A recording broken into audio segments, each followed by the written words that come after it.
Hello and welcome to Know Your Mobile. My name is Paul and I'm here with the Lumia 720, which is Nokia's new mid-range Windows Phone 8 handset. So we're going to do an unboxing for you today. Just take it out of the box.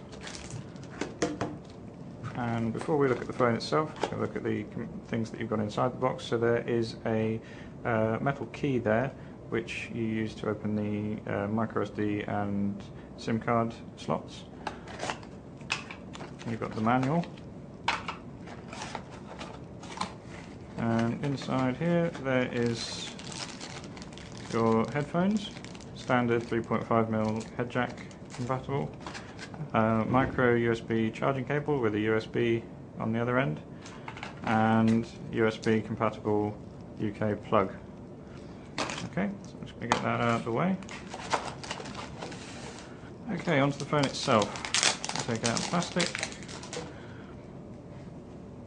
Okay, now there are a lot of comparisons with the Lumia 920 here, even though that's a higher end phone. It's a similar size, but it is noticeably thinner and lighter, which are two big problems with the Lumia 920, was that although you got the advantage of the pure view camera, it weighed a ton.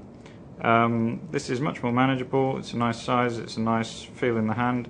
The plastic is not quite as premium as the Lumia 920, as to be expected. It costs a lot less, but it's still a very nice fit and finish, what we've come to expect from Nokia. Being unibody, you've got a slot there and on the top, and a slot on the left hand side. Not sure which way around it is, for which one's the micro SD and which ones are for the SIM card. It takes micro SD up to 64 gig. And it has 8 gig of internal storage.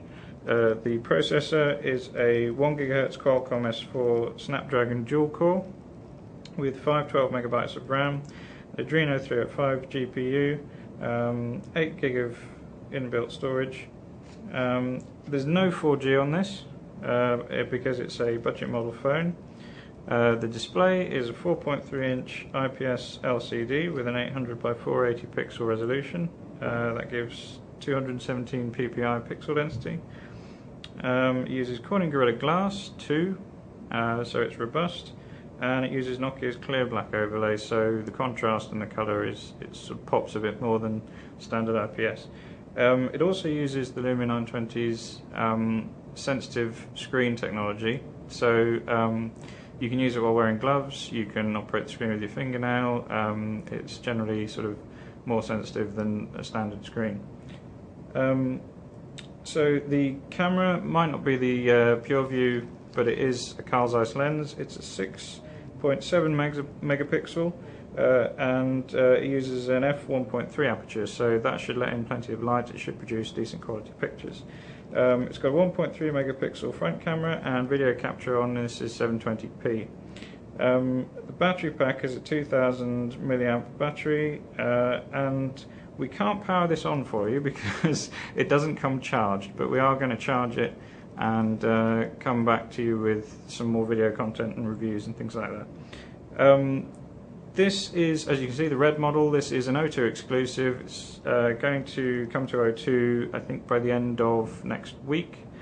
At time of filming, it's going to cost £22 a month on contract, but Nokia did say that it is actually also going to be available elsewhere later on. It's going to roll out to other carriers as well. So as you can see, you've got a dedicated camera button at the bottom of the right hand side, power button, volume rocker, 3.5mm headphone jack, ports that we've already mentioned for the cards, and at the bottom micro USB port for charging. That's pretty much it. It's a nice phone in our view. We're going to give it a more in-depth review later on. Let us know what you think in the comments.